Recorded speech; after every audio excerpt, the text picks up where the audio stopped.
So waterfall area, basically entranceway essentially to the Lost Valley, was definitely one of the more memorable bits, I think, that people... It's one of many places in TR1 where the obsession with putting things behind waterfalls was played around with. I like this idea of looking behind waterfalls. Oh, wow, that's pretty bizarre, isn't it? So we actually hid the main temple, where you're actually trying to get to is physically behind the waterfall. So the progression takes you beyond the point where you actually end up, if you see what I mean, into an area with more waterfalls.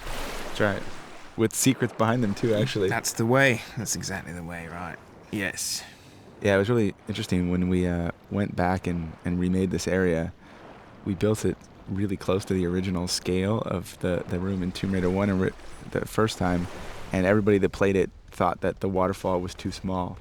And it sort of gets at the point that when we're remaking something that people sort of are remembering playing, that their memory of it's different than the actual game. And so we ended up making the waterfall a lot bigger than it was originally, to live up to people's expectations of what it should be.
Valley is probably the most memorable part of Tomb Raider 1.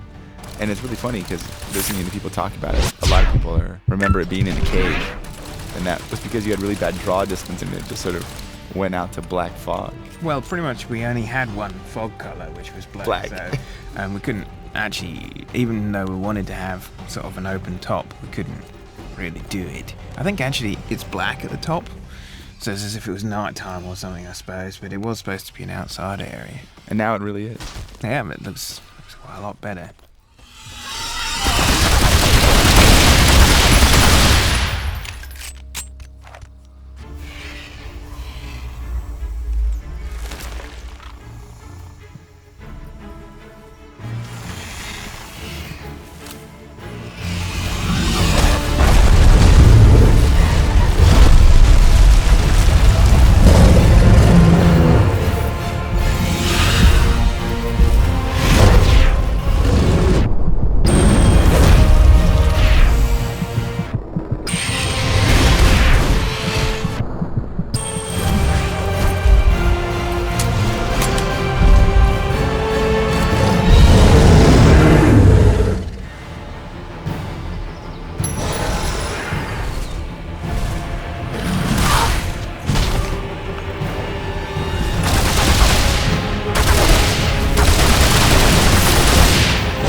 T-Rex in the original, that was probably the most memorable bit for a lot of people, I think. Absolutely. It was one of the early 3D games, and having that guy hove out the darkness at you, out the draw distance, was pretty frightening. And it was a lot of fun animated. It was pretty much an instant death situation if you were underneath his mouth. He just bit down and shook you about like a little terrier or something, shaking out his little toy. Little legs would fly everywhere, and then he'd spit you on the ground, and it was all part of the fun. That kind of was the basis for always making Lara's deaths as horribly cruel and painful looking as possible in the first game. And now he's back, and he's a good deal bigger than he was. And that sort of goes back to what we talked about a little bit earlier, which was that people's memory of things is different than what it was. We made the T-Rex originally about half the size he is now, and ended up having to double him in size to sort of ramp up the feel and the intensity and make him scary and everything still. So now he's ginormous. He's a humongous T-Rex, way bigger than a real T-Rex would have actually been. Right, but that's all right. And then obviously adding in the kind of concept that you use the environment against him instead of just shooting him, because that was always the problem with the TR1 bosses, was that we didn't have time to really do anything special for the fights against the bigger monsters. It's still just essentially just putting as much lead in them as physically possible, and adding in the environmental stuff to this seemed like the most sensible way to big up that combat.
strangely enough, this is actually one of the areas that I remember the most from Tomb Raider 1, was jumping back and forth across this river.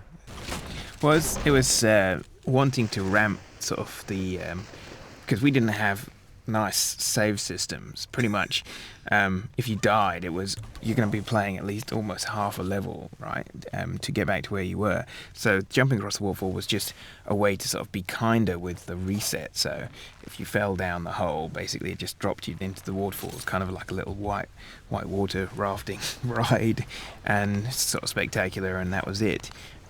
Which I suppose is different now because it's actually kind of crueler now to do that because with save points being so liberally scattered around, like having to actually ride all the way down the waterfall back into the original area is more of a punishment than just dropping people onto spikes. That's right, because we made the traversal up the waterfall so much more intricate now. It is a little bit crueler. Yeah. It adds to the tension. It does. And at the end of the cog puzzle, which we obviously changed, but still left a little homage to the end of the passage up above the waterfall ends with a wall with cogs on it, which was the site of the original puzzle. Yeah. But we've henceforth moved it into the waterfall area itself.